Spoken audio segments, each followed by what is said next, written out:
लखनऊ के इंदिरा गांधी प्रतिष्ठान में 3 दिवसीय अंतर्राष्ट्रीय श्री अन्न महोत्सव का शुभारंभ किया गया और सीएम योगी आदित्यनाथ ने कृषि मंत्री सूर्य प्रताप शाही के साथ श्री अन्न प्रदर्शनी देखी। इस दौरान कार्यक्रम को संबोधित करते हुए सीएम योगी ने कृषि विभाग को अन्न महोत्सव के आयोजन के लिए बधाई दी। इस मौके पर सीएम योगी ने कहा कि पिछली सदी के 6-7वें दशक तक बहुत हद तक मोटे अनाज की उपज हुआ करती थी। ये वैदिक काल से होता आया है और उस समय भी इसकी उपयोगिता रही, बस नाम अलग होता था।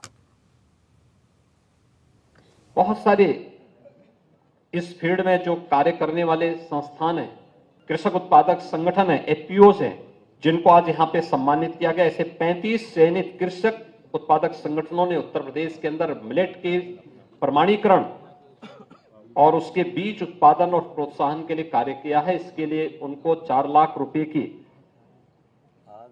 सहायता यहां पर प्रदेश शासन की ओर से उन्हें उपलब्ध कराया जा रहा है। मैं इन सभी का हृदय से अभिनंदन करता हूं और उनके प्रति अपनी शुभकामनाएं देता हूं। कृषि विज्ञान केंद्रों ने भी मिलेट प्रसंस्करण के लिए कुछ कार्य प्रारंभ किए हैं।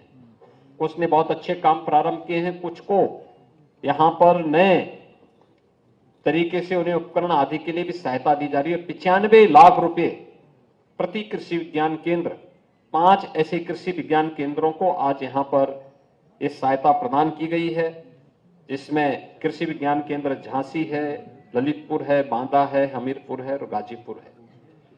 इन्हें 95 लाख रुपए प्रति कृषि विज्ञान केंद्र, यह उन्हें सहायता मिलेट के प्रसंस्करण केंद्र स्थापित करने के लिए यह सहायता यहां पर उपलब्ध कराई गई है। देश के अंदर 6-7वें दशक तक, पिछली सदी के 6-7वें दशक तक बहुत अच्छी मात्रा में प्रदेश और देश के अंदर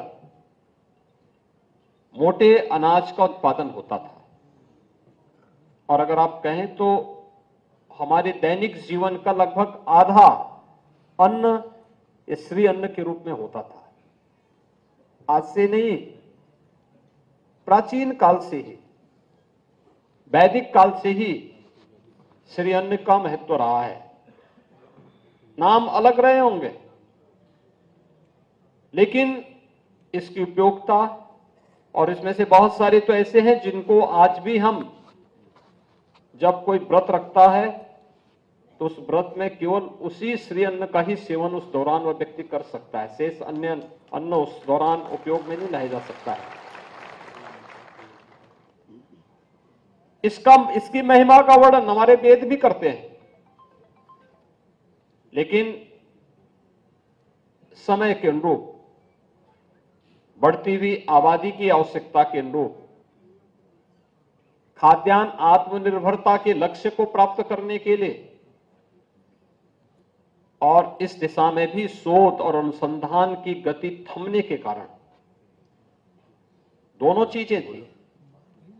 एक, बढ़ती हुई आबादी की आवश्यकता के लिए अभी मेला लगा, कम क्या हुआ, खेती में अधिक उत्पादन करना, हाँ चेतन के बाद एक लक्ष्य ये था। उसको तो पूरा किया जा चुका है और इस दिशा में हमारे वैज्ञानिकों ने, प्रगतिशील किसानों ने शोध और अनुसंधान को भी आगे बढ़ा करके उत्पादन की क्षमता को कई गुना बढ़ाने में भी मदद की। खाद्यान्न आत्मनिर्भरता में आज हमारा देश आगे बढ़ चुका है, बहुत आगे बढ़ चुका है।